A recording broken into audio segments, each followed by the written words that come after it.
As every non native English professional knows, when the dialogue is flowing and everything is on track, things just feel right.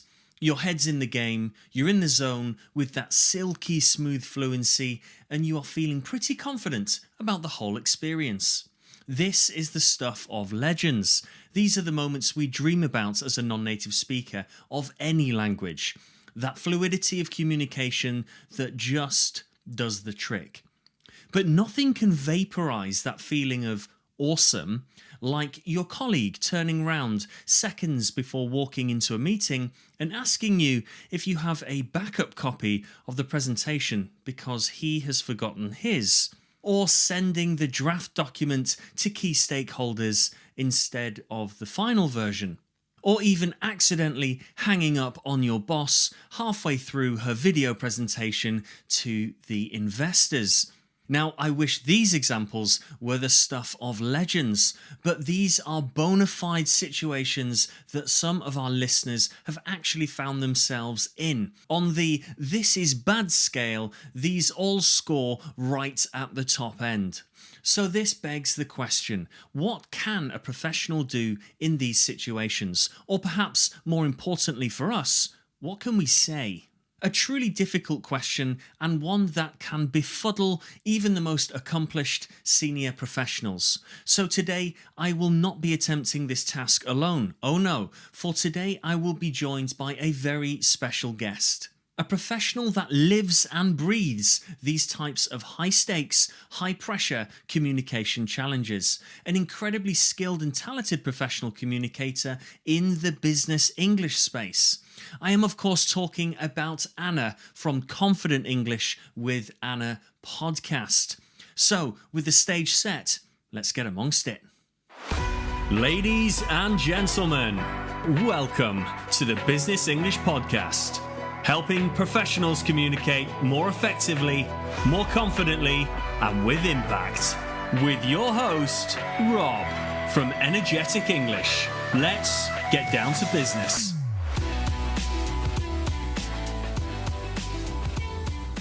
Okay, welcome, ladies and gentlemen, to another enthralling podcast episode to do with business English. Today, we're going to be talking about pro phrases for awkward moments, and I'm joined by my very special guest. As I mentioned previously, it is Anna, the one and only Anna from Confident Business English with Anna podcast. Anna, welcome to the show.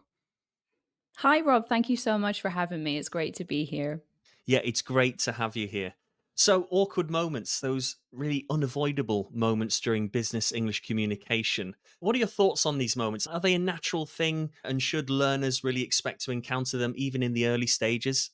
That is a wonderful question, Rob. And I think we can say that awkward moments happen to absolutely everybody in our personal lives, in business. They happen all the time. So don't worry if they happen to you when you're speaking in English, they happen to everybody. Yeah, completely agree. It's something that we really have to just shoulder as professionals working on the international business stage. They can't be avoided.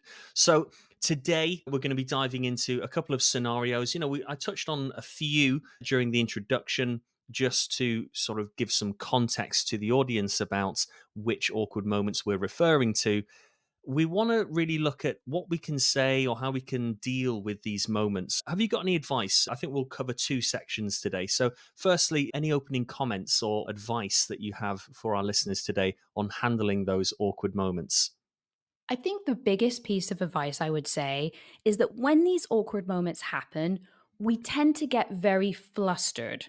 People Yes. catch us off guard. We're not expecting it. And so you tend to go into a bit of a short circuit mode. And Yes. especially in English, if you're not expecting it and you haven't had that awkward moment before, sometimes it can be a bit difficult to manage. So, my biggest piece of advice is just take a breath if it happens and try not to rush too much into what you say. Easier said than done, I admit, but just taking a second to think about it, or as we're going to have a look at today, knowing some nice little short phrases that can fill the space. Great, great. That is fantastic advice.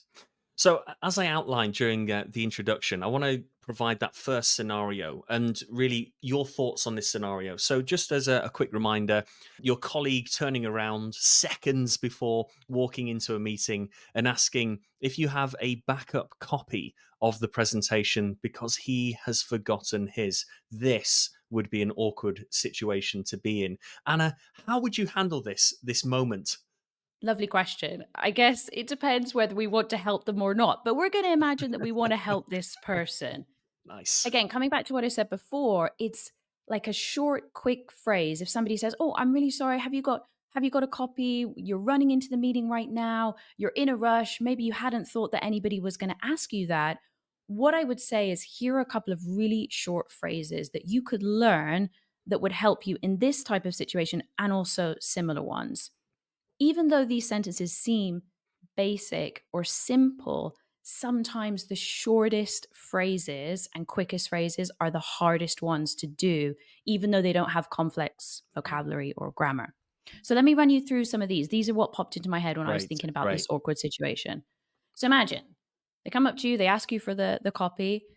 If you have a spare copy, you could say, "Sure, here you go." Great. "Absolutely. Here you are." Great. "No problem. All yours." "Of Great. course, here you are." If you don't have a spare one thing I would say, one alternative you can use rather than saying sorry is "I'm afraid."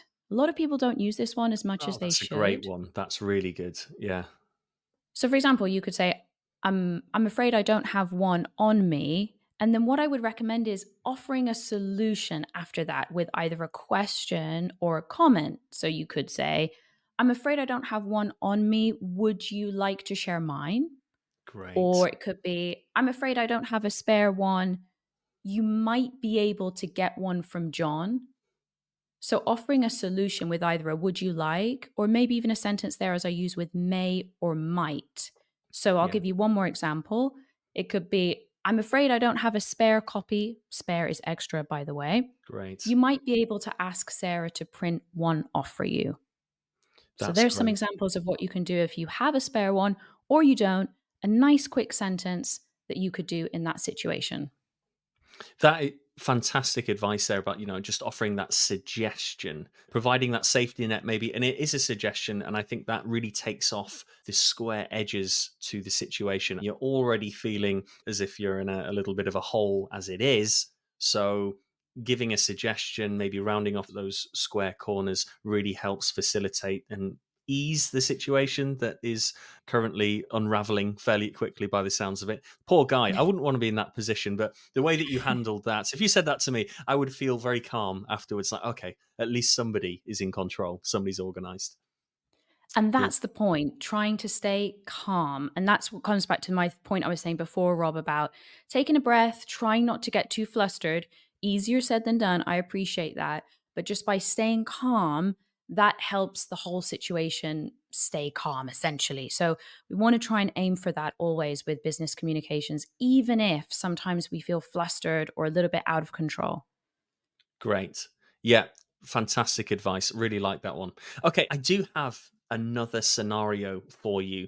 And again, these scenarios, as I mentioned previously, I haven't just picked them out of thin air. It's a number of real life scenarios that I have dealt with clients of mine. So, one particular client was dealing with an issue as he had sent a draft document, a draft copy of the document to fairly important key stakeholders instead of the final version. Now, I don't know if any of the listeners or yourself have ever been in this situation, but I imagine your world is slowly coming to an end as the light at the end of the tunnel is being turned off, I think. So, do you have any advice for somebody in this horrendous scenario of sending out this draft document instead of the final version? Well, I think we've all been there, Rob. I can appreciate that feeling where, you send out maybe a communication to the whole company and the link is wrong or, it's not a nice feeling. Yeah, Again, my first thing would be relax, take a breath, because sometimes we go into panic mode and then we yeah. have a knee jerk reaction where maybe we start writing an email straight away.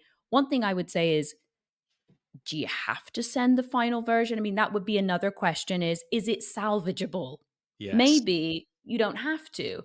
But if you do, one thing I would recommend, and I would like to share a framework here actually, because Oh, I think one great. of the difficult things about emails is that when you have these difficult ones that you have to send, it's how long it takes you to write them, which maybe might be quite a long time because you're worried about making more mistakes. And especially in this example, you're like, I don't want to make any more mistakes. I'm already really embarrassed. And Yeah. also, if you have a framework that you can follow, it's going to save you time when you have to write emails like this. So, I would like Great. to share with you all a lovely framework which you can use, which is by a guy called Chris Fenning. He wrote a book called Effective Emails, and this Great. book changed the way I write emails. So his framework is basically about making sure that people know from the subject when they pops into their inbox, they can see exactly what the email is about and exactly what they have to do. The That's point being excellent. that we receive so many emails all the time, like these key stakeholders in your example, Rob. We Yeah. receive so many emails all the time. You have to let people know what they need to do and why it's important. Because let's be honest, otherwise they're just going to put it in the archive or they're going to delete it or they're not going to respond to it or they're not going to respond in the way that you want. So if I can Yeah. start with two things that he talks about with the subject line, he says in every subject line on every email, you need to include the topic, the purpose, and if necessary, something about the urgency of the email. Excellent. For Excellent. That's example, we great probably advice. all received an email where it says something like report, new report. Imagine the person responding to this email to the key stakeholder says new report. And it's like, okay, what does that mean? What do I have to Hmm. do? Is it the new version are you sending me? Do I need to delete the old version? They Yeah. don't know. So, for example, if we're using the framework for this specific situation, it could be something along the lines of document X, the name of the document. Please delete previous version, latest version included. You've Great. got that in the subject. They know exactly what the email is about. It's super clear. And Yes. hopefully, then the chances of them getting that new version quicker Yeah. are higher.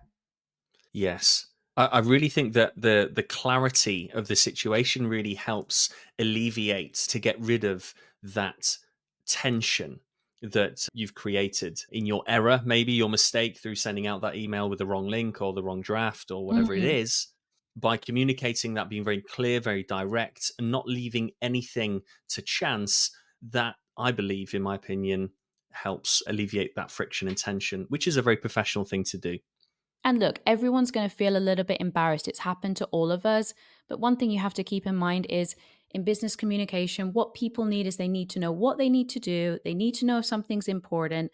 And really, no one's going to remember after a couple of days if you sent the draft document or not. It's much better, as you just said there, Rob, to be upfront, clear, make sure that everybody understands. So I would really recommend, guys, if you are interested in emails and how to write better emails, Chris Fenning's book, Effective Emails, is a wonderful resource. Great. We'll put that in the link in the show notes. Great advice. Thank you for that one, Anna. And sort of finally, then, for anybody that is rolling into work today or later on in the week or currently enduring some awkward moments at work, do you have any parting advice for them? Something that they can immediately action after pressing stop or pause on the podcast? Any advice, Anna? I've got one phrase which I'd like to share with all of you today, which is a very common thing that we say if there's been an awkward moment, you know, when it all goes silent. Maybe somebody in a Yeah. meeting's had a disagreement and you're like, okay. One sentence that we use is this: okay, moving swiftly on. Oh, yeah. And it would sound something like this. Imagine there's been a moment, an awkward moment in a meeting, and you want to continue, and you could say, okay, moving swiftly on, then let's talk about the figures for next month. So it's a really nice way to just interject if there's been an awkward moment and move the conversation on. So moving swiftly on is a nice little phrase that you could use even tomorrow or today, whenever you're listening to this episode, to break that tension after an awkward moment and move the conversation on to something else. That is such great advice. You know, that one phrase, I think it could be one of the most leveraged phrases in business English. You know, it's like, oh, it's all okay, moving swiftly on. Used, Right. yeah, a lot. I hear it a lot. Great. Thank you, Anna, for all the knowledge that you've been dropping on the episode today. I really appreciate that. Where can the listeners find you? Where can we find all of your other great material? You can find the podcast Confident Business English with Anna on all the major platforms. And if you want to say hello, it would be great if you could add me on LinkedIn. I'm sure, Rob, you'll leave the link in there as well. But if you want to connect and say hello, that would be great as well. Great. We'll leave both the links into the description there. So, Anna, just leaves me to say thank you ever so much for all your advice today on the podcast. It's been absolutely excellent having you on, and hopefully we can do this again sometime. Thanks for having me. Brilliant. See you soon.